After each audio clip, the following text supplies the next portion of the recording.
Louise, allô? Salut, bonjour. Merci de m'accueillir dans ce magnifique jardin azulé. Ben, merci du beau compliment. On est où physiquement ici? Physiquement, on est à Baie-Saint-Paul, aux abords du fleuve. Ce sont des marais salants en face de chez nous. Donc, la marée monte et sort 2 fois par jour. On a une belle petite brise par une belle journée d'été. Ouais. Et c'est ce qui contribue d'ailleurs à sécher la lavande éventuellement quand elle est récoltée. Comment est-ce que la lavande est entrée dans ta vie? La réflexion au départ, c'était parce que j'avais cet espace et pas plus. Et c'était rempli de mauvaises herbes, un petit peu comme nos environs. Et je me disais, j'ai calculé le nombre d'heures d'ensoleillement pour me diriger vers une certaine production. La lavande demande 8 à 10 heures de soleil par jour pour donner le meilleur de soi-même. Et je les avais les 10 heures.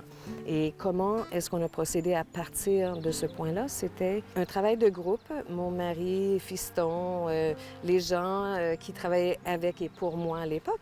Et on a passé, donc 2014, à améliorer le sol. Donc, préparation de sol, très important. La lavande, on connaît ça surtout dans l'aromathérapie. Oui. Mais on connaît un peu moins ça dans la cuisine. Là, Oui, vous êtes spécialisé aussi dans la lavande culinaire. Oui, c'est une coche ou une niche très particulière. Dans ma jeunesse, j'avais entre autres fait un cours de cuisine à Paris. J'ai travaillé dans quelques restaurants de grands. J'adore ce milieu, les coups de feu, les marchés, les fesses serrées, Ouais. tout le montage d'une scène qui mène à un repas, etc. J'adore.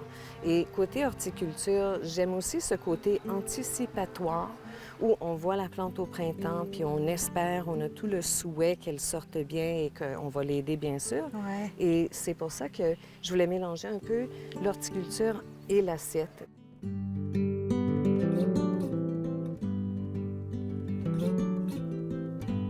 Il y a tellement de choses qui éclatent en même temps au printemps qu'on se lève le matin en courant.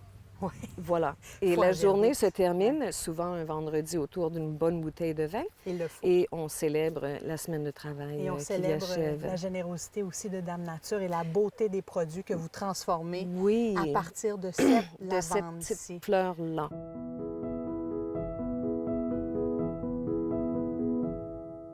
Moi, j'avais un volet plus biscuits sablés, lavande citron confit, les meringues à Noël, les biscuits sablés un petit peu différents à Noël, etc. J'ai une confiture faible en sucre parce que j'ai constaté que beaucoup de gens veulent diminuer le sucre blanc. Donc, les produits que j'ai maintenant en boutique ont été concoctés avec d'autres producteurs ou autres restaurateurs. Qu'est-ce que vous Chefs. avez, par exemple? Le premier produit qui est devenu un bon vendeur pour Champignons Charlevoix, c'est ses champignons pleurotes qui s'appellent champignons du verger.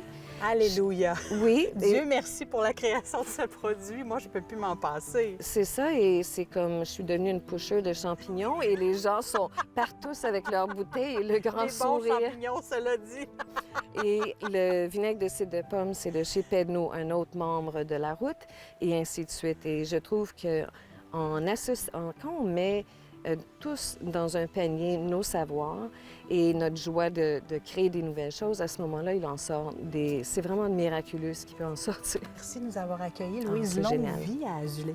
Et avec bonheur que je vous recevrai quand vous ne serez pas Mais toujours au ça travail. rend zen, fait que c'est certain qu'on va venir ici souvent. Il y a quelque chose.